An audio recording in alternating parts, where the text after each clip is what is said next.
Let's create a beautiful Valentine Day card, but how about adding a lot of drama to it? Hi friends, this is Sonia here from Growing Craft and welcome back to my channel.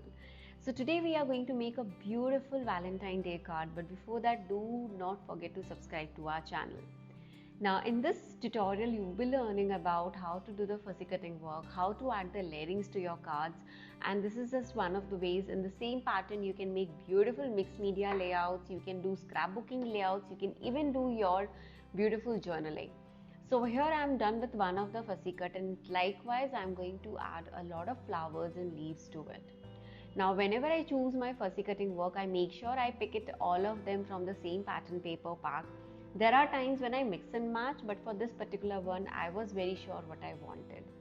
Now this is a very old pattern paper pack from Bob and Betty, and I had been holding this. I have already made a lot of card out of it, but still with a pattern paper pack you can do so many cards at a time, you can do so many scrapbooks at a time.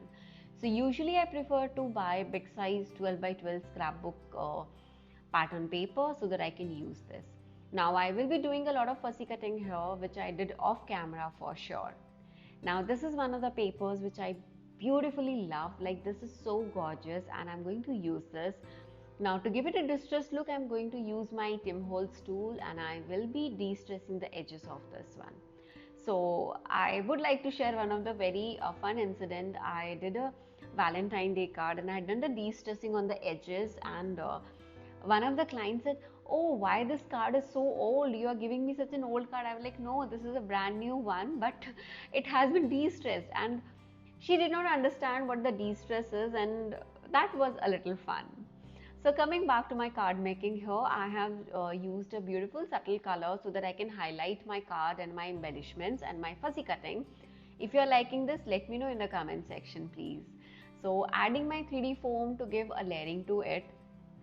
So I will be using my 3D foam on this complete project to give a nice 3D effect.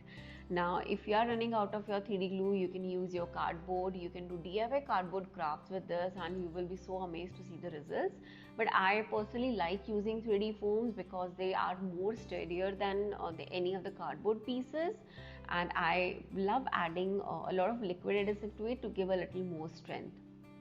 Now with the delicate petals, I'm not going to do any of the foam work because they are already so like intricate and delicate. So I'll be just using the foam on my flowers and my couple. So likewise I'm done, and now it's time to do a bit of layering. So first I'm starting with my floral. I'm going to remove the backing sheet, add a glue, and then I'll start layering it. So somewhere I had already planned that how I'm going to make the card. So I think that is the reason it was easy to make and it was really quick. Just make sure you have generous amount of glue so that your card stays for a longer time. And as these papers are like acid free, so it's not going to fade away very soon. So once I'm done with my floral work, I wanted to have my couple here, and I am going to use a lot of liquid adhesive. Like I said, even if you're using your foam tapes, they have adhesive, but make sure that you have your liquid adhesive also. It gives you time to add a little more flexibility to move your fussy cuts, and it also gives a lot of strength to your project. So I just added one more layer because I wanted to highlight my couple a little more. It is going to be a lot of 3D work here. Once I'm done with this, I'm going to keep it aside and use my mixed media fibers. I can vouch for this one. Do check out all these supplies on our website at growingcraft.com. All the supplies link, I will be posting that on our description box. Do check that. Otherwise, definitely you can check out the product from our store. So removing all the backing sheets, the additional backing sheets which I didn't have to add 2 more layers to it, and now I'm going to stick it. With just 1 sentiment, this is looking so gorgeous. And talking of sentiment, yes, I still have to do that.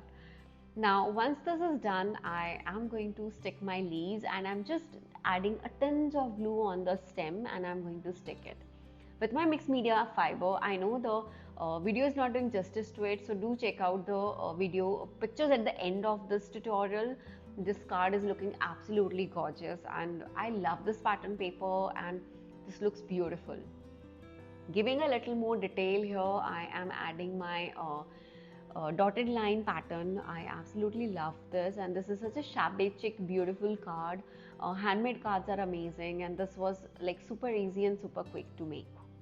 So once I am done with my borders on all around the corners, I am just going to highlight some of the edges. You can even use your ink pads to highlight the borders. You can use your sequences to highlight it. You can use sentiments to highlight it. Now here I'm just going to add few of the transparent sequins, and I'm just adding a dot of glue, and with the help of my tweezer tool I am adding these sequences. This is super fun to make, and trust me, it hardly took any time to make this card, and your quickly DIY card is ready with your sentiment with the foam tape I am sticking it here. Did you like this tutorial? Let me know in the comment section, guys, and do subscribe to my channel. Thank you so much for watching, guys. Take care and bye bye.